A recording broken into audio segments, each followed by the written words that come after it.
en el aula, y voy a terminar rápidamente lo que son las láminas de este primer capítulo. ¿Ya? Donde acá están resumidos, básicamente en esta pura lámina, todo lo que son los gráficos de las 3 secciones de control.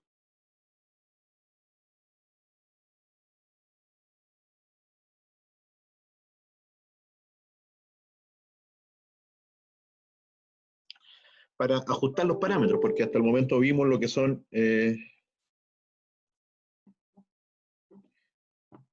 los resultados matemáticos. Para ajustar los parámetros existen lo que se llaman métodos experimentales, ajuste de curva.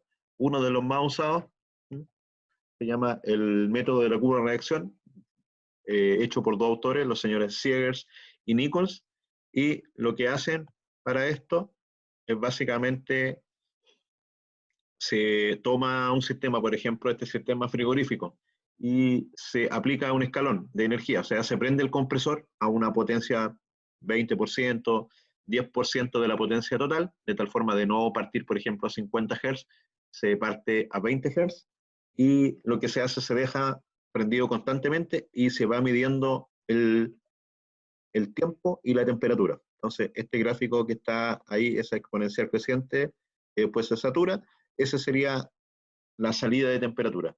Y se hace este gráfico.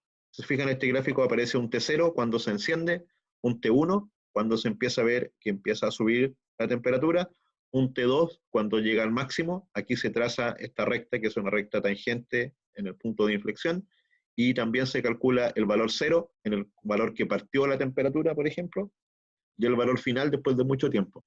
Con esos parámetros que se pueden obtener prácticamente en una medición de laboratorio, yo voy a esta tablita que está acá, y aquí me da KP, me da el TI y me da TD. Con esos 3 valores yo calculo. Si yo quiero un control proporcional, obtengo la ganancia proporcional de esta forma. Si quiero un control integral, obtengo la ganancia proporcional para ese caso y el tiempo integral de esta forma, con 3 veces tau, por ejemplo, que va a ser la diferencia que hay acá. Y si yo quiero un control PID, ahora, esto es fácil de realizar y por lo mismo los controladores electrónicos, los controladores automáticos, estas fórmulas ya las tienen incorporadas y lo que hacen es un ensayo automático de esto. ¿Qué significa? Que yo, por ejemplo, en los PLC, yo puedo decir, ya, quiero ajustar un controlador PID, perfecto. ¿Qué planta es? Un sistema térmico, perfecto, se carga un modelo térmico, después haga el auto-tuning, haga el autoajuste, y el PLC justamente lo que hace es esto, aplica una señal, baja, y yo conectando el sensor, el PLC empieza a hacer todos los cálculos, hace toda esta matemática y posteriormente completa los valores y logra realizar el control. Eso se hace con un ajuste totalmente automatizado desde el punto de vista de un PLC. Ya el PLC Siemens que nosotros vamos a trabajar tiene 3 formas de control PID y tiene cargado internamente modelos de temperatura, ya modelos de presión, modelos de nivel, modelos de control de velocidad, etcétera. De tal forma que todas estas dinámicas ya las tiene cargadas y resulta bastante simple hacer el ajuste de un control PID en forma automatizada.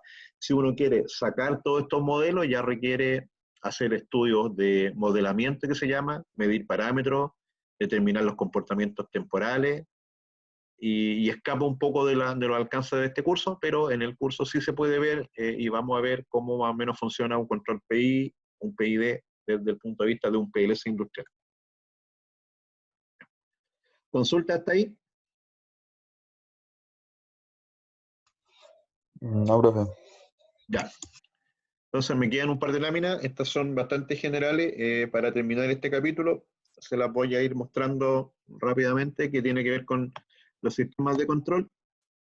Los sistemas de control en general han ido variando de esta forma, desde lo que son sistemas mecánicos, neumáticos, electrónicos, hasta lo que son llegar a los control de campo, PLC, HMI. Actualmente lo que se está agregando son cosas como inteligencia artificial, que los programas, que los controladores básicamente vayan aprendiendo de los propios programas y eliminando los errores, ¿m? Y mejorando todo lo que son sensores y mejorando todo lo que es velocidad. Y dentro de las últimas innovaciones, que partió por los años 98, pero ya se usa bastante en la industria, son lo que se conoce como buses de campo industrial, a donde se instalan elementos como sensores que tienen capacidad de comunicación con otros equipos, con controladores, y también algunos de ellos inclusive viene todo en uno. Viene ya el sensor, el transductor, el controlador, todo incorporado en un propio elemento. En una red industrial, en una planta industrial, nosotros nos podríamos encontrar con esto. ¿Ya? Esto que parece una red de computadores, tenemos, por ejemplo, en la, de más abajo hacia más arriba, lo que va aumentando la complejidad, lo que se llaman como capas. La primera capa, lo que está abajo, corresponde a los dispositivos que están montados en terreno, los que están puestos en la planta. Tenemos analizadores, mediciones de flujo, transmisores, válvulas, etc. Ellos están midiendo en terreno.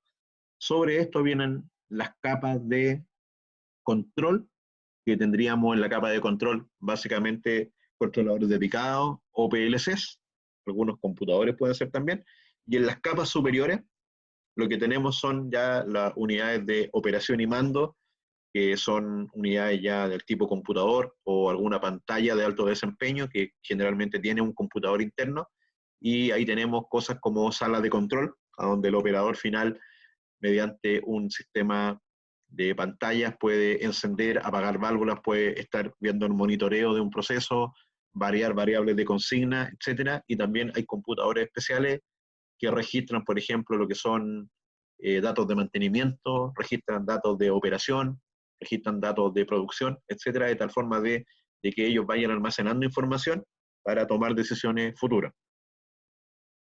Eso es lo que se llama un sistema de control distribuido. En ese sistema de control distribuido, si ahora nosotros vamos viendo esto desde el punto de vista de los cables, ¿ya? Desde el sensor hasta el cable, lo que nos vamos a encontrar son con los elementos que están puestos en terreno. FT, LT, PT, AT, esos elementos que están puestos en terreno son los sensores, los transmisores, que van a llegar con cable eléctrico a cajas de unión, de ahí van a pasar a señales normalizadas hasta que lleguen a los PLC o controladores, y después van a llegar en la capa última a lo que son los computadores industriales de uso en las salas de control. Qué vilosa, muy bien. ¿Voy a hacer más tarea o no? Ya. Sí, a ver, ven. Respecto de lo que es... Ahí termino.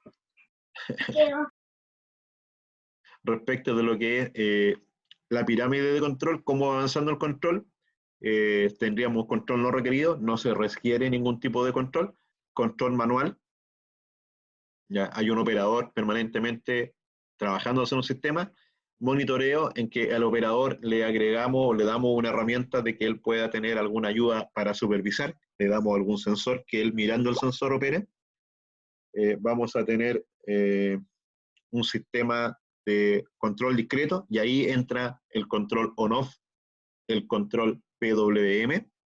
Después tenemos un sistema de control regulatorio, donde ahí entra el control PI, el control PID, un control multivariable, donde en la suma de todo eso podríamos tener un doble control PID, ¿ya? Podemos controlar presión, temperatura, voltaje, corriente, potencia, etcétera, ¿ya? Que serían los controles más avanzados, en que ya vamos a tener múltiples PLC interconectados operando sobre un sistema.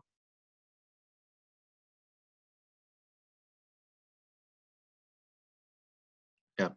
Esa unión de todos los elementos ya se conoce como un sistema de control DCS. Como les dije, me preguntaron en la clase pasada, ese sería un sistema de control distribuido, que es la suma de todos estos elementos en una unidad ya de relaciones, trabajan todos simultáneamente. Y del punto de vista del control, también siempre nos encargamos de lo que es la seguridad. La seguridad de los procesos, la primera, para que un control funcione bien, lo primero es el diseño. Ya tiene que estar bien diseñado, por lo tanto debe conocer uno todas las cosas que están presentes y cómo funcionan. La dinámica de los procesos, la dinámica de los actuadores, de los elementos de control, de los controladores, etc. La segunda protección es una protección mecánica. En un sistema de control, no sé, si se lleva muy alto el nivel de un estanque, debemos tener un rebalse, por ejemplo. ¿Para qué? Para que no se derrame el fluido. En una tubería vamos a tener una válvula de alivio, un despiche. Si la presión sube mucho, que no se reviente. ¿Ya? Esos van a estar operados por sistemas de control de seguridad, de tal forma de si se sube mucho la corriente en algún sistema, nos avisará, nos mandará una señal y operará sobre el sistema de control. Esas señales van a ser la alarma. Y por último, en las plantas industriales, cuando todos los sistemas de seguridad fallan, vamos a tener que optar a medidas de aislamiento, escapar, lo que son planes de contingencia, vías de evacuación, brigadas de control de incendios, cuando ya el manejo de la energía involucrada en el proceso se nos escapa. ¿Ya? Así que por hoy voy a detener la grabación